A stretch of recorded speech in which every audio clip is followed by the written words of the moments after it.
el Esequibo, que fue una imposición inglesa en un tribunal ilegal e írrito por un laudo arbitral de París de 1899, y afortunadamente se negoció el Acuerdo de Ginebra, que es la base jurídica nuestra.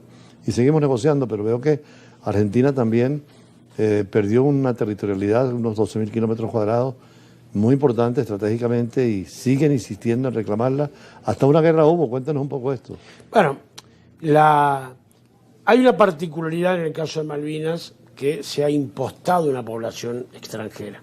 No es como el resto de, digamos, de los casos donde se da la independencia y se habla de la autodeterminación de los pueblos. En ese caso no corresponde porque es, digamos, pobladores ingleses que fueron impostados allí. Argentina permanentemente ha reclamado, y en el año 65, como usted dice, las Naciones Unidas determinan que el conflicto debe ser dialogado entre el Reino Unido y la Argentina. No incluye ahí a los pobladores, claro, ¿no? Porque es por esta particularidad. Y siempre se ha defendido, todos los gobiernos lo han hecho. Es verdad que hay un gobierno que utilizó ese justo reclamo por Malvinas, muy querido por el pueblo, para producir una guerra por la situación. ¿Fue un error o una situación que era Fue una necesaria? decisión de que ellos estaban mal, digamos, en su gobierno estaban mal vistos, ya había expresiones muy fuertes, populares, manifestaciones, y se le ocurrió ninguna mejor idea de que,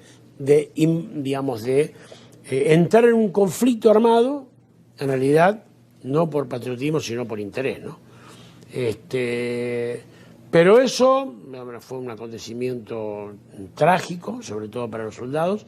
Nosotros siempre sostuvimos que el reclamo debe ser pacífico. Hubo un retroceso muy grande con Milei, porque Milei ha abandonado la causa por Malvinas. Incluso ha dicho en varios de sus discursos que hay que tener en cuenta los derechos de los pobladores, cuando es justamente esa palabra la que no hay que utilizar. Pero vi que estuvo presente en la celebración de un aniversario más de la Guerra de las Malvinas y el honor a los mártires de la Revolución.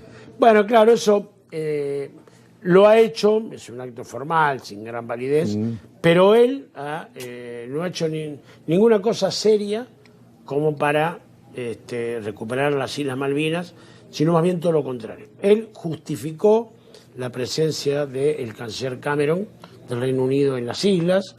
Él mencionó, como le digo, el derecho de los isleños cuando hay que hablar de intereses. Argentina, cuando recupere las Islas Malvinas, va a tener en cuenta los intereses creados por los isleños, lo que no tienen derecho, porque ellos son representados por el Reino Unido, ellos son ingleses en toda su condición. Entonces se ha debilitado y esas cosas complican, porque luego, cuando querramos nuevamente reclamar seriamente las Malvinas, nos van a decir el resto de los países que en la continuidad del Estado hubo un presidente que dijo lo que dijo.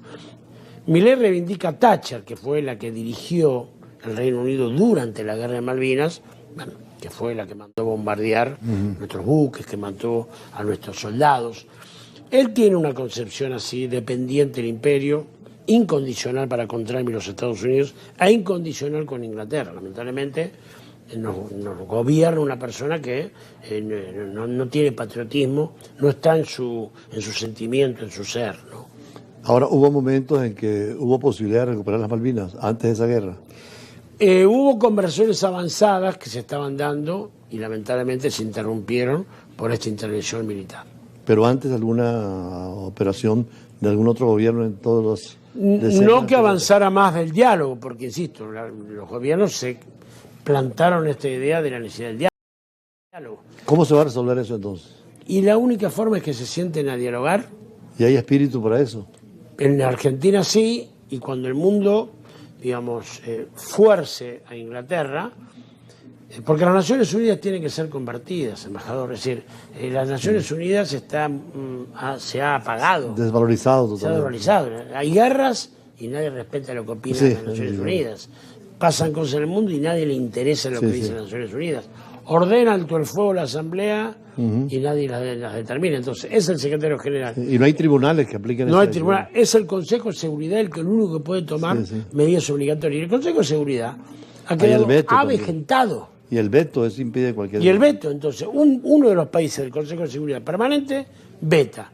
Y con el antagonismo que hay, o uno u otro lado va a vetar. Sí, sí, sí, siempre.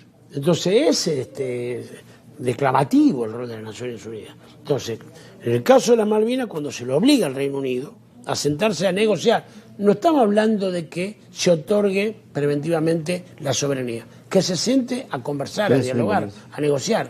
Bueno, se reconoce que hay un debate, una discusión. Que hay un debate, que hay una discusión, que hay dos posiciones. Es lo que nos pasa con el Esequibo también. El Reino Unido optó ahora Guyana, que es independiente, aunque reconoció la independencia, pero no la soberanía sobre la discusión del territorio del Esequibo. Judicializaron el tema en la Corte Internacional de Justicia, donde Venezuela no está de acuerdo. Y seguimos porque es necesario dar argumentos, pero tenemos que negociar, como usted dice, y dialogar, y llegar a un acuerdo, porque el acuerdo de Ginebra es en beneficio de las dos partes y en una negociación mutua. Creo que con Argentina pasa lo mismo, ¿no? Exactamente. Nosotros ni siquiera hemos logrado sentar las partes para que firme un acuerdo, ¿no? El Reino Unido jamás aceptó lo que resolvió las Naciones Unidas y lo que reclamamos. Pero hay cambios constitucionales muy importantes en Argentina sobre la nacionalidad de los malvinenses y todo lo que tiene que ver con la soberanía. Nunca se logró que se sentara el Reino Unido para poder debatir cuáles son las condiciones. Que es fundamental que las dos partes se Claro, enteren. la reforma constitucional que se hace en el 94, 1994, justamente porque se dio la guerra, obliga a todos los gobiernos a transitar el camino pacífico para la recuperación, digamos, de las Islas Malvinas. Ese fue el cambio que se dio. Bueno, muchísimas gracias. Es interesante poder conversar con usted en la parte diplomática, porque cuando se es diplomático